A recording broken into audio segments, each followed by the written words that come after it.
Sahrawi movement for piece, एक नई राजनीतिक आवाज उत्तर अफ्रीका के लंबे संघर्ष में अपनी जगह बनाने की कोशिश कर रही है। कहता है कि उसने न्यूयॉर्क में अमेरिकी और फ्रांसीसी मिशन सहित संयुक्त राष्ट्र के राजनयिकों से मिलकर खुद को पोलिसारियो फ्रंट के विकल्प के रूप में पेश किया। समूह का कहना है कि वो बातचीत से समाधान, राजनीतिक बहुलवाद और पश्चिमी सहारा के गतिरोध का अंत चाहता है। सबसे बड़ा सवाल यह है कि क्या यह सचमुच एक कूटनीतिक अवसर है या उस संघर्ष की एक और परत है जिसे मोरक्को, अल्जीरिया और प्रतिनिधित्व के परस्पर विरोधी दावे पहले से आकार दे चुके हैं। अब हमारे साथ डॉक्टर मोहाबिद मोहम्मद चीतू हैं, जो राजनीतिक विश्लेषक और रबात विश्वविद्यालय के वरिष्ठ प्रोफेसर हैं।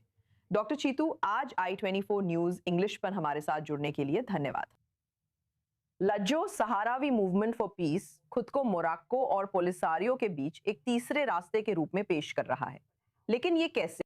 क्या वे सच में एक मध्य मार्ग हो सकते हैं? देखिए, मुझे लगता है कि उनकी विचारधारा कई मायनों में वाकई बहुत दिलचस्प है, क्योंकि वे पोलिसारियो फ्रंट को उस सोच से अलग कर देते हैं जो उसने 1973 से लेकर चली आ रही थी कि ये सहरावी लोगों के एकमात्र प्रतिनिधि हैं। अब एक और समूह है जो सहरावी लोगों का प्रतिनिधित्व करता है और ये समूह शांति चाहता है। और मुझे लगता है कि अपनी विचारधारा, राजनीतिक विचारधारा के जरिए वे लोग भविष्य में सहारा के स्वायत्त प्रांत के अगले शासक बन सकते हैं अगर इस समूह और क्षेत्र के अन्य लोगों के साथ बातचीत अच्छी तरह से होती है।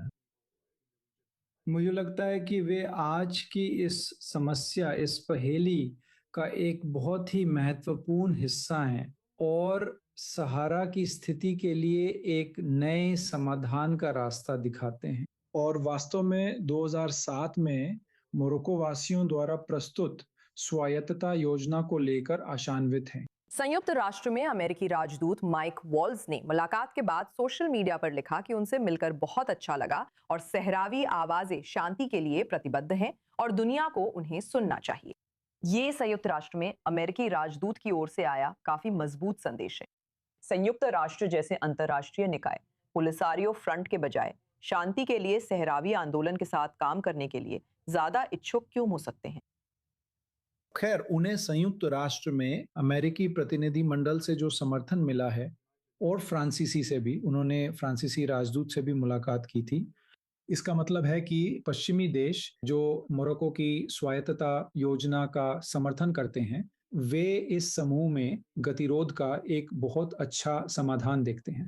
यह वर्तमान स्थिति का प्रतिनिधित्व करता है और वास्तव में एक ऐसा समाधान है जो मोरक्को की ओर से प्रस्तुत स्वायत्तता योजना की ओर ले जाएगा। मुझे लगता है ये एक बहुत अच्छा रास्ता, एक तीसरा रास्ता है, जैसा हमने कहा, और ये सहारा के भविष्य और सहरावी लोगों के लिए एक बहुत अच्छा समाधान प्रस्तुत करेगा। ये सहरावी लोगों का सही प्रतिनिधित्व करेगा और मोरक्को की स्वायत्तता योजना की जरूरतों को पूरा करेगा। अल्जीरिया इस वैकल्पिक सहरावी आवाज के उभरने को कैसे देखता है?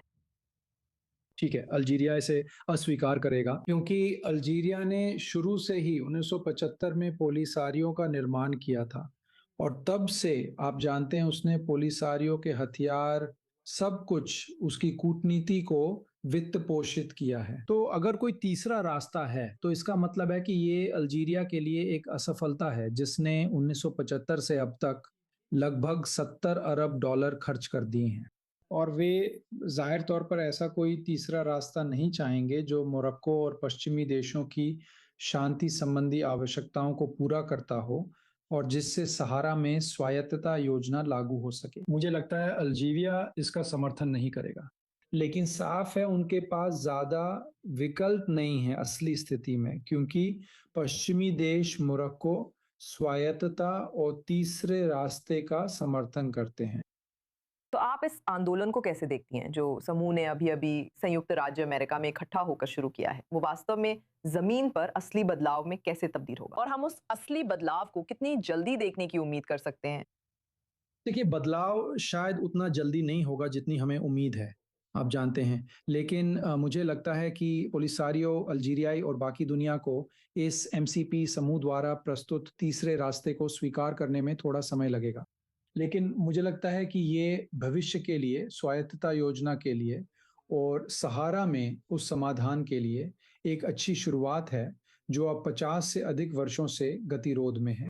डॉक्टर मोहम्मद शत्तू, आज i24 न्यूज इंग्लिश पर हमारे साथ जुड़ने और जानकारी साझा करने के लिए धन्यवाद। मुझे बुलाने के लिए धन्यवाद।